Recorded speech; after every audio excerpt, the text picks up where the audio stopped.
19 h, au cœur de Paris. La capitale grouille de gens pressés, mais ce soir, ils sont quelques-uns à vouloir surtout ralentir. Rendez-vous dans un immeuble cossu du 8e arrondissement. Les stagiaires du jour sont informaticiens, avocats, chauffeurs-livreurs ou chefs d'entreprise. Ils n'ont a priori rien en commun, à part un agenda chargé dans lequel ils ont tous décidé de faire une place à une pratique qui fait fureur. On va mettre nos pieds bien à plat sur le sol et parallèles l'un avec l'autre. Ça ressemble à une séance de relaxation. En réalité, c'est un programme de réduction du stress. Est-ce que je peux ressentir des sensations particulières dans mon corps sans rien chercher à changer? La première de 8 leçons de méditation. Ouvrir les yeux et mettre fin à cette pratique. Je suis sujet à stress dans ma vie et je me retrouve parfois en colère. C'est pas bon. Voilà. Donc je suis assez serein déjà. Mais ce que je voudrais, moi, c'est me connecter complètement à moi-même. Quelqu'un d'autre? Ça va trop vite. C'est la voiture, les embouteillages, la télévision, l'ordinateur, le portable. Et tout d'un coup, Mais c'est pour ça que le besoin de méditer est de plus en plus important aujourd'hui. Parce que l'accélération, si on se laisse entraîner et aspirer dans cette accélération, on s'épuise physiquement et psychiquement. Et on arrive exsangue. Et la vie est passée et on se retourne et on se dit, ben voilà, ça y est, et maintenant je suis vieux. Sans tapis de yoga, sans bougie ni Bouddha. Comme quelques centaines de milliers de Français, ils vont donc s'initier à une pratique vieille de 3000 ans. Dernier gadget à la mode pour citadins stressés en quête de bien-être ou profond besoin de paix intérieure dans une société où tout va de plus en plus vite. D'où vient donc ce besoin soudain de méditer? Trop de bruit, trop d'agitation, trop de communication, de circulation, de dispersion. Aurions-nous atteint un point de rupture? Et si méditer était simplement la nouvelle urgence du moment?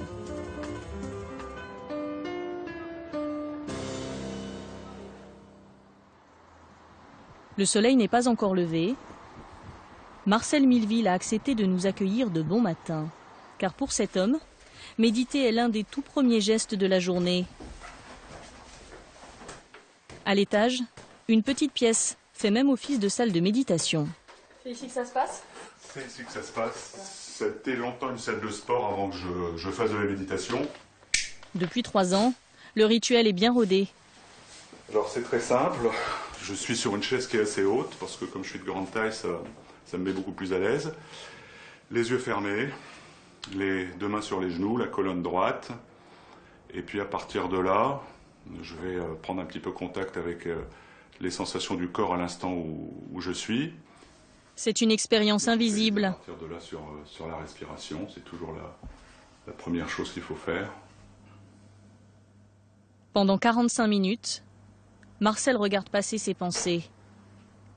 Le but, les laisser défiler, sans juger, sans commenter, en restant juste concentré sur ses sensations physiques. Ça n'a l'air de rien, mais c'est un entraînement, une vraie gymnastique cérébrale. C'est hyper difficile, c'est beaucoup plus difficile que de manier des haltères, ça. Bien sûr, c'est plus difficile, parce qu'on est... autant on peut maîtriser un geste très stéréotypé, autant on maîtrise pas ce qui se passe sous le crâne, ça c'est pas possible. La méditation, un carburant pour la journée dont lui ne peut plus se passer. Programme, consultation sur rendez-vous toute la matinée. Marcel Milleville est l'un des derniers médecins de cette petite bourgade de campagne.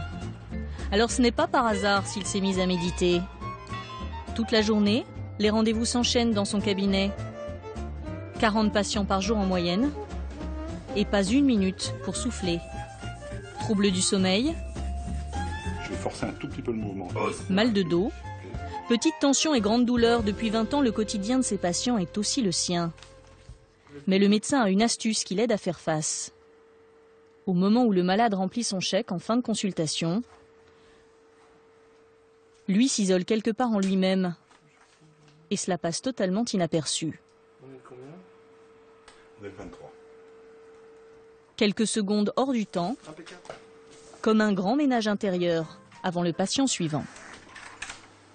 Et les 10 secondes qui m'ont été données m'ont ramené vraiment très, très à l'intérieur de moi-même. J'étais un peu coupé de ce qui se faisait. Je peux réémerger quand je veux. Hein, et je pense et je sens que ça me donne beaucoup plus d'énergie que si je ne le faisais pas du tout. C'est-à-dire que ça me rend beaucoup plus disponible à la personne qui va venir après ou au reste de la journée. Méditer est-il à la portée de chacun? Et est-ce vraiment possible quand on est, comme on dit, overbooké? Retour à Paris, chez Sandrine et Philippe. Comme tous les vendredis, la famille recomposée est au grand complet. Mais un petit quelque chose a changé ces derniers mois. Les parents se sont mis à la méditation. Et pour l'instant, ça fait surtout sourire les enfants. Parce qu'en fait, vous savez pas ce que c'est. Moi, j'ai déjà vu. Non, est-ce qu'il y en a un? Non, vous installez et tu sens le sang qui bout en toi. C'est vrai ou c'est pas vrai? On va négocier. Bah, maman, elle s'est rendue compte de plein de choses depuis qu'elle médite. Et là, maintenant, tu prends plus de temps, t'es beaucoup plus posé. Plus de recul. Voilà. T'es en train de dire que je gueule moins. Tu gueules beaucoup moins, ouais. Voilà. Ils vous mettent un peu en boîte quand même là-dessus, non? Mais tout le monde nous met en boîte. Parce que les gens peuvent pas comprendre. Ah, on dirait une secte. Les gens ne connaissent pas. C'est vrai que c'est un truc qui vient malgré tout d'une culture qui est plutôt orientale qu'occidentale. Quand tu parles de méditation, pour des Indiens, pour des Chinois, c'est normal, c'est dans l'ordre des choses, quoi. Tu vois? Absolument. Philippe et Sandrine ne sont pas entrés en méditation comme on entre en religion. C'est pour eux un nouvel espace, comme un sas de décompression avant le tumulte du lendemain. Elle est chef d'entreprise, il est avocat d'affaires. Deux marathoniens du quotidien, mais surtout, deux adeptes du multitâche. Objectif, perdre le moins de temps possible. Pour Philippe, la voiture, c'est un deuxième bureau. J'ai eu donc ton message d'hier soir. Écoute, rappelle-moi. Pendant qu'il court d'une audience à l'autre, Sandrine jongle avec les nouvelles technologies. Ah d'accord, mais tu veux deux choses, non? Bon, alors, commande ou pas commande? Un rythme effréné pour répondre à des clients de plus en plus pressés. Il y a un an, Sandrine a frôlé le burn-out. Est-ce que tu crois que je négocie ça? Du jour au lendemain, je tenais, toute droite, j'avançais. Hein, Vanessa? Oui. On avait une pêche pas possible. Et là, voilà, tout s'est écroulé, ça m'est tombé dessus, comme ça. J'arrivais plus à respirer correctement. Enfin, vraiment une véritable angoisse. J'étais pas du tout préparée. Et d'ailleurs, voilà, Vanessa était pas du tout préparée à se retrouver toute seule. Non, bah ça va être mon tour bientôt, donc il va falloir que tu me cours de yoga. Qu'est-ce que vous lui conseillez du coup de la méditation? De faire de la méditation avant qu'elle arrive au point de non-retour, hein, ça c'est sûr. Rien, d'accord. Ok. Ok. La méditation s'est imposée dans l'emploi du temps de Sandrine comme une question de survie. Elle sait maintenant quoi faire pour ne pas craquer. Je mets mes deux pieds l'un à côté de l'autre. Je vous parle, je sais que je vous parle. J'ai mes pieds posés sur le terre, sur le sol, je les sens. Voilà, c'est ça. Je suis là. Et je suis plus sur mon ordinateur, je suis nulle part, je suis avec vous. Et déjà, ça va mieux. Déjà, ça va mieux.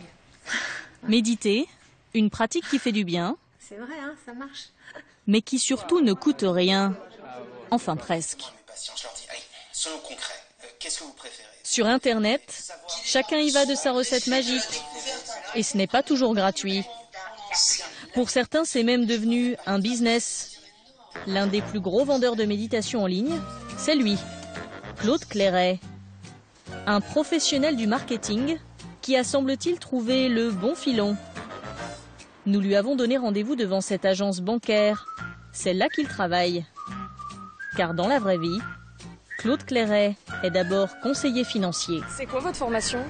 Alors je suis diplômé des mines de Paris, d'HEC, j'ai un MBA de la Harvard Business School, j'ai pas mal de diplômes. Rien à voir avec la méditation? Alors ça n'a juste rien à voir. Le seul point sur les marchés, c'est que parfois ça descend, on est un peu stressé, ça peut aider, mais c'est le seul point commun.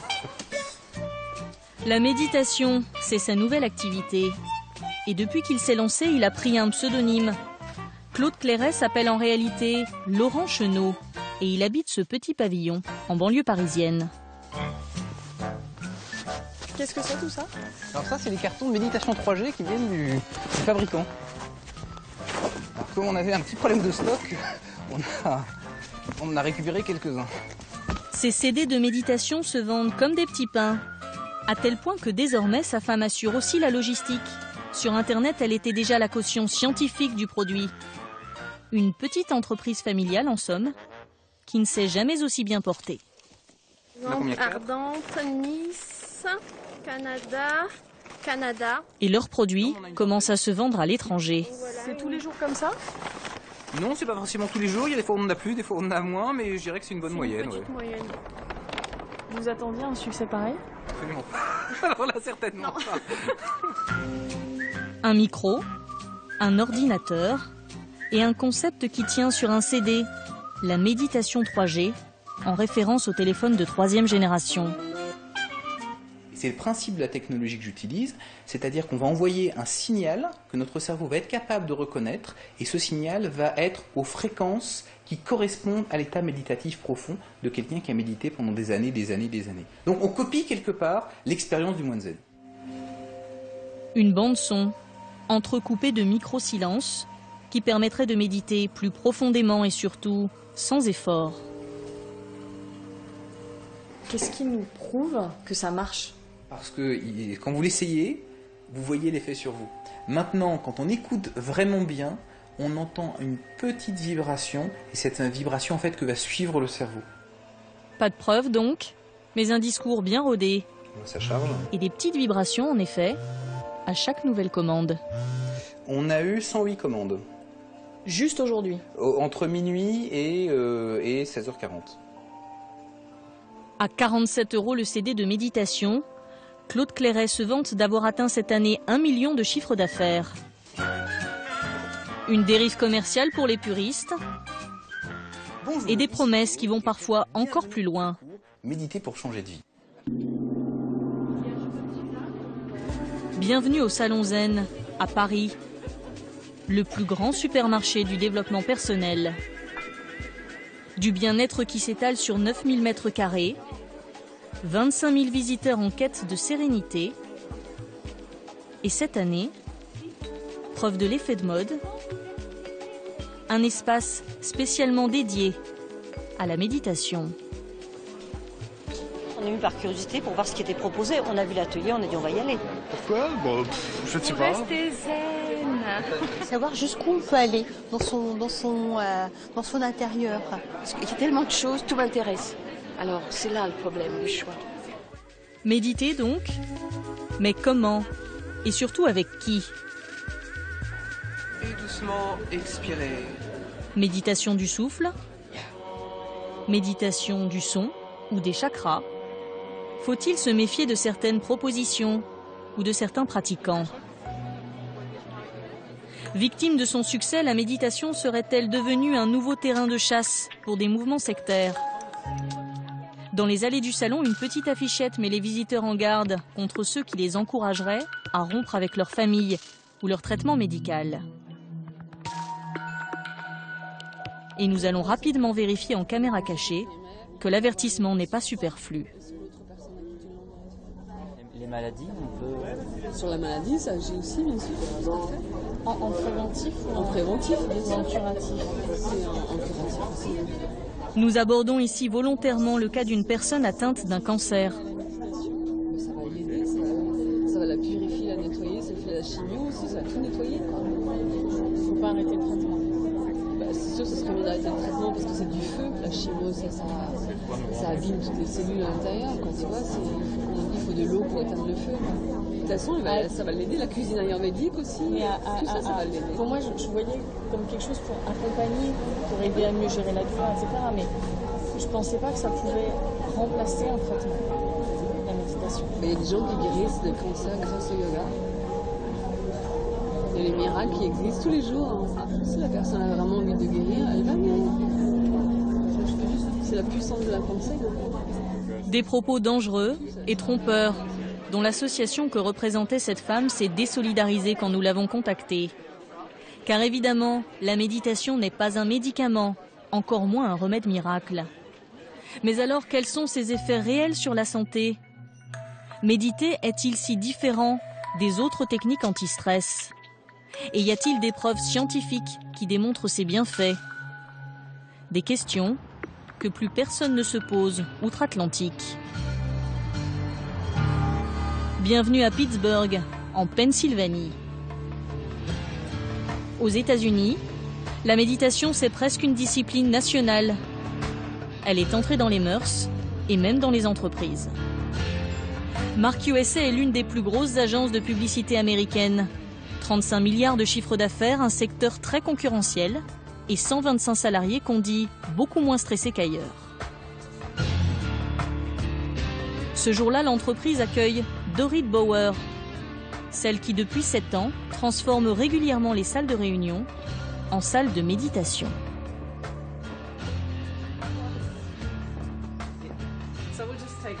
Bon, eh bien, on va prendre ces bureaux. Pendant qu'elle s'installe, c'est la directrice des ressources humaines en personne. Bonjour René. Qui va encourager les salariés à faire une pause méditation. Pas trop débordé? Tu te souviens que c'est le jour de la séance de méditation? Oui, j'ai hâte. Je viens avec une collègue. Alors on se retrouve là-bas? Allez, à tout à l'heure. Elle n'aura pas vraiment besoin d'insister. Ici, méditer est une soupape de sécurité pour les nouveaux employés, comme pour les cadres dirigeants. Libre à chacun de se laisser guider par le son des bols tibétains.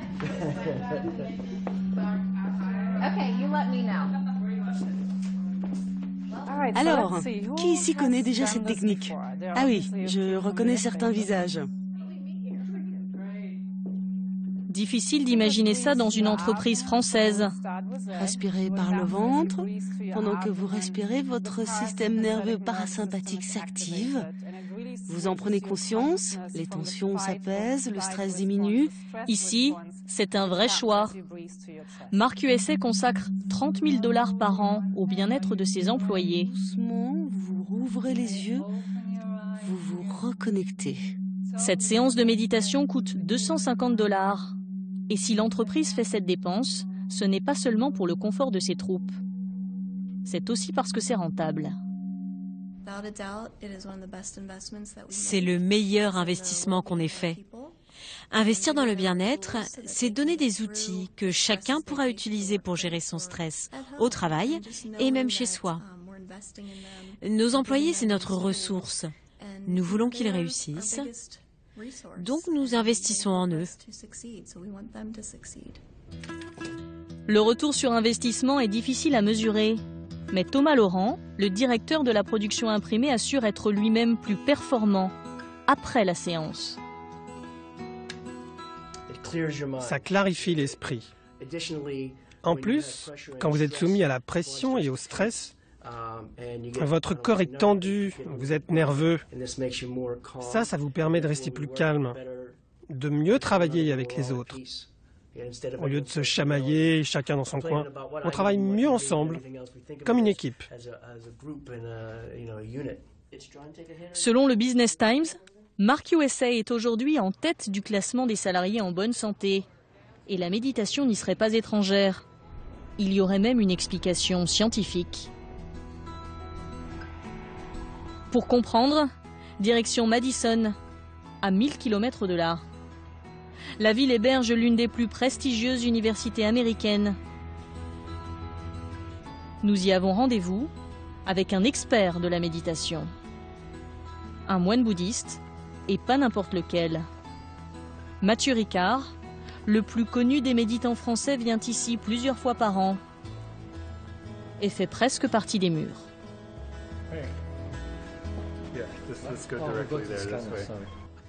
Combien d'heures vous avez passé dans un scanner? Est-ce que vous faites ça souvent, venir dans les J'ai pas compté, mais c'est vrai que ça commence à faire beaucoup, parce que depuis 12 ans, je sais pas, 40-50 fois, en tout cas ça fait certainement plus d'une centaine d'heures, parce que beaucoup ici, c'est à chaque fois que je viens, et parfois on fait une séance le matin et une séance l'après-midi pendant 3 jours. Avec 60 000 heures de méditation au compteur, Mathieu Ricard est ici considéré comme un objet d'étude. Son cerveau sert de référence à ce scientifique Salut Mathieu, ça fait plaisir de te revoir. Devenu un ami.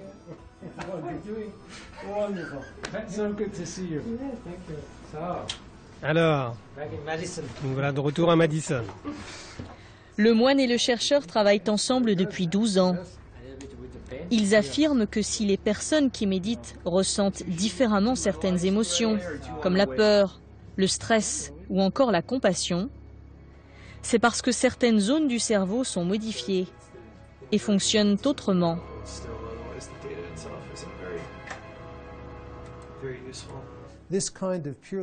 C'est un entraînement mental qui produit des changements objectifs et mesurables dans le cerveau. Et ce qui est vraiment intéressant, c'est qu'en interrogeant les méditants, on s'est aperçu que les modifications visibles dans leur cerveau correspondent au temps passé à méditer. En fait, en regardant l'imagerie cérébrale, on est capable d'estimer le nombre d'heures de méditation de chacun. Devant notre caméra, Mathieu Ricard va se prêter à un nouveau scanner. L'expérience à laquelle nous allons assister concerne l'approche de la douleur. Les méditants la supportent-ils mieux? La perçoivent-ils différemment? Et pourquoi? Le moine est ici relié à un cordon qui va lui envoyer une sensation de brûlure répétée. C'est une simulation électrique, mais la douleur infligée est bien réelle. Pendant que Mathieu Ricard médite, l'imagerie cérébrale va enregistrer la réaction de son cerveau. Le technicien le prévient avant chaque décharge, car ce qui intéresse les chercheurs, c'est l'anticipation de la douleur. Quand une personne sait qu'elle va avoir mal, elle souffre par anticipation, avant même que la douleur réelle n'arrive. Ceux qui méditent restent concentrés sur le moment présent. Ils n'appréhendent pas, ils ne s'inquiètent pas de ce qui va se passer dans 10 secondes, donc ils restent calmes. Mathieu Ricard a le sourire. Alors? Ça va, je suis toujours vivant. On pourrait presque croire qu'il n'a rien senti. C'est pourtant tout le contraire. On le voit clairement sur ce graphique. En rouge, la douleur ressentie par les méditants est en fait plus intense, mais aussi plus brève. Le méditant, quand il y a la vraie douleur, si vous voulez, c'est comme un flash de lumière, ils le voient très clairement. Et quand ils n'ont pas de barrage, ils ne sont pas à essayer de le bloquer avant, ils n'ont pas de conséquences après. Donc ils voient les choses telles qu'elles sont, ça fait mal. Mais si vous voulez, avant ça, ils ne sont pas pris d'anxiété, à dire non, non, je ne vais pas souffrir, alors quelle horreur, je vais avoir mal et tout. Il n'y a pas tout ça, ils sont calmes, puis après ils ont mal, puis après dès que c'est fini d'avoir mal, ils n'ont plus mal. Meilleure tolérance à la douleur, au stress, mais aussi renforcement des défenses immunitaires, régulation de la tension et diminution des rechutes dépressives. Plus de 600 études attestent aujourd'hui des bienfaits de la méditation sur la santé. Des données encore confidentielles en France, s'il n'y avait certains médecins pour s'en faire l'écho. À Paris, le professeur Isnar Banis réunit ce jour-là les médecins de son service. Aujourd'hui, je leur parle de quelque chose qu'ils ne connaissent pas du tout. Je leur parle de mon programme de gestion du stress par la méditation pour les malades chroniques de néphrologie. Vous pensez qu'ils vont être nombreux? Je pense que sur un sujet comme ça les intéresse plutôt. Enfin, j'espère. Elle-même formée à la méditation aux États-Unis, Corinne Isnar-Banis pense que cette technique a sa place à l'hôpital, qu'elle peut même être un outil pour les médecins. Ce qu'il faut que vous sachiez, c'est qu'en France, on est un petit peu en retard par rapport aux États-Unis. Elle a mis en place un programme pilote pour aider des malades chroniques à mieux vivre leur pathologie. Quand vous avez une douleur, qu'est-ce que vous vous demandez? Vous vous dites, j'aimerais bien qu'elle disparaisse. Dans la méditation de pleine conscience, on va demander aux patients de se concentrer sur la douleur. Toute cette pratique, finalement, elle est assez efficace pour diminuer le ressenti des douleurs chroniques des patients. Convaincre les soignants, parfois un peu sceptiques, et informer les patients. Dites-moi, on a un programme qu'on a appelé programme de gestion du stress. Ça vous intéresse, ça, comme ça, a priori? Stress, oui, ça m'intéresse parce que je me pose en ce moment beaucoup de questions. Ouais. Cet homme, atteint d'une grave insuffisance rénale, accepte mal sa maladie et prend difficilement son traitement.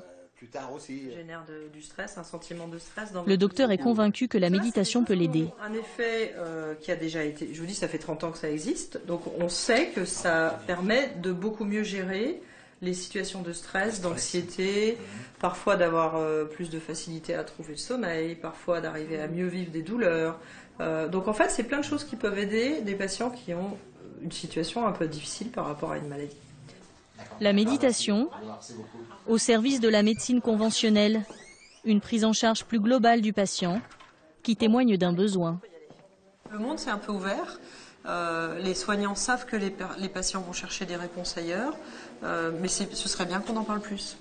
Parce que finalement, tous les patients qui ont des maladies chroniques cherchent des réponses ailleurs que dans la médecine conventionnelle. Donc autant en parler, c'est plus facile. En plus des consultations classiques, le docteur tombe désormais la blouse pour aider ses patients autrement. On peut parfois entendre soit des battements cardiaques, apaiser des angoisses, ou à chaque respiration. Reprendre contact avec un corps qui souffre. Ceux qui sont proches, ceux qui sont loin. Si la méditation peut encore sembler une énigme, c'est dans cet univers cartésien qu'elle prend peut-être tout son sens. Comme une philosophie de l'instant présent, pour se sentir simplement bien vivant.